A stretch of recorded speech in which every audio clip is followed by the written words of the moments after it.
Bienvenue, chers téléspectateurs d'Afro Info Dessa 43. Voici votre édition vespérale. Le ministre kenyan des Affaires étrangères, Alfred Mutua, a affirmé au cours d'un point de presse conjoint avec le secrétaire d'État américain Anthony Blinken le lundi 24 avril que les troupes kenyanes déployées en RD Congo dans les cadres de la force régionale de l'EAC n'ont pas pour mission de combattre les terroristes du M23 ou un quelconque groupe armé. À l'en croire, leur mission serait plutôt de créer un corridor qui permet d'avoir un sentiment de sécurité entre l'armée congolaise et les terroristes du M23 qualifiés de mouvement terroriste par le gouvernement congolais. En ce qui concerne l'Est du Congo, nos troupes sont sur le terrain, mais il ne s'agit pas pour nous de combattre le M23. Nous ne sommes pas là pour combattre ni le M23 ou qui que ce soit d'autre. Nous sommes là pour fournir un corridor qui permet aux groupes qui combattent le gouvernement congolais et à ceux qui sont combattus par le gouvernement congolais d'avoir un sentiment de sécurité à travers ces corridors. Qu'ils puissent commencer à déposer leurs armes et à se mettre à table et être capables de négocier, a déclaré le chef de la diplomatie kenyane. Dans sa déclaration, le ministre kenyan des Affaires étrangères a brièvement évoqué la question de la durée des troupes de son pays déployées depuis l'année dernière dans l'est de la RDC. Il soutient que les Kenyans ne prévoient pas de retirer ses troupes tant qu'une solution à l'amiable ne sera pas trouvée. Et cette déclaration du Kenya occulte un peu plus la mission de cette force régionale de la communauté de l'Afrique de l'Est sur les territoires congolais. Pendant que la République démocratique du Congo parle d'un mandat offensif, tous les autres pays membres de cette organisation sous-régionale évoquent une mission de maintien de la paix. Autre chose, une réunion entre le gouvernement congolais et la délégation de la communauté d'Afrique de l'Est EAC s'est tenue ce jeudi 27 avril à Kinshasa, la capitale, au ministère des Affaires étrangères. Renégociation du mandat de la force de l'EAC qui a expiré depuis le mois de février. Et il y a une autre réunion entre le gouvernement congolais et la délégation de l'EAC, mais aussi la MONUSCO, représentée par Bintou Keïta. Mais rien jusque-là n'a filtré de ces échanges.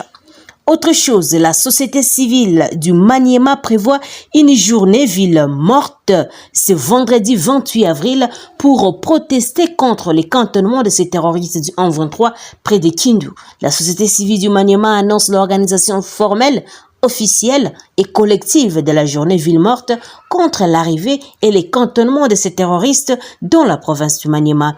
Elle invite toute la population de la province du Maniema d'observer ces mots d'ordre pour qu'on exprime notre mécontentement, notre opposition à l'arrivée ou au cantonnement de ces gens dans notre province, a dit Stéphane Kamundala, qui est le président de cette structure, lors d'un point de presse le mardi.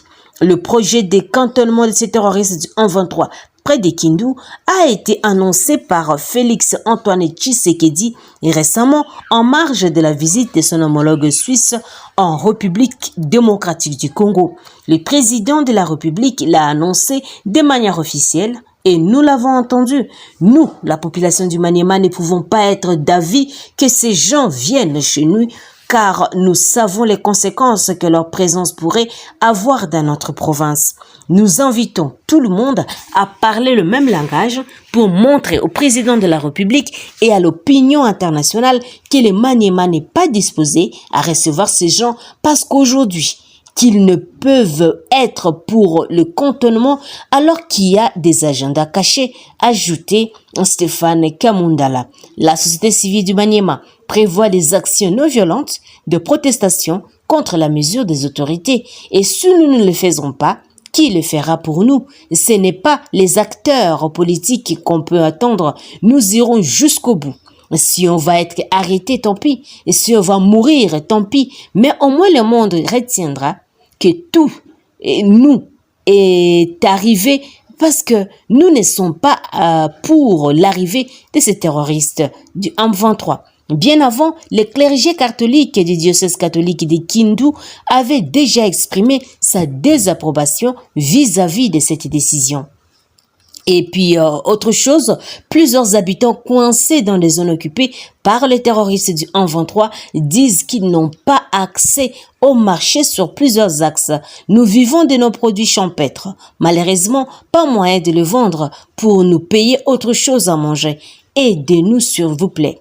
De l'autre côté, en territoire de Massissi, les taxes sont imposées par les groupes armés locaux, les Wazalendo, sur l'axe groupement Bachali, Kahembe, à Nyamitaba et ses environs. La population sont obligées par les Nyatura de payer 1000 francs congolais et 1 kilogramme de haricots.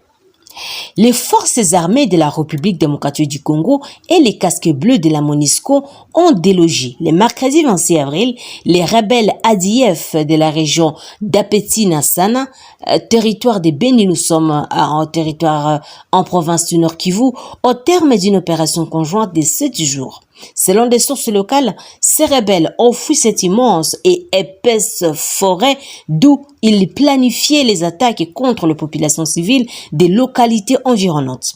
Les mêmes sources rapportent que ces ADF ont fui avec femmes et enfants vers le nord du côté de la province voisine de l'Ituri. Leurs campements ont été détruits, des armes abandonnées récupérées par la MONUSCO et les forces armées de la RDC.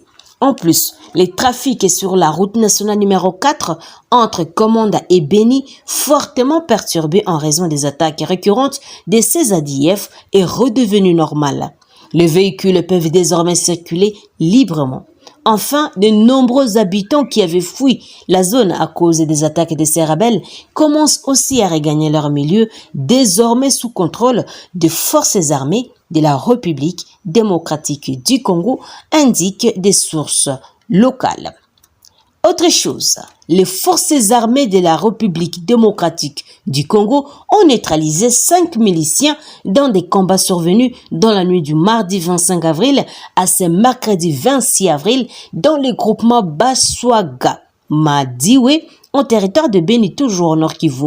Selon le porte-parole des opérations militaires Sokola 1, les capitaines et le lieutenant Mwalushai, les forces loyalistes se sont d'abord affrontées au Maïmaïra de Tchoujeoku.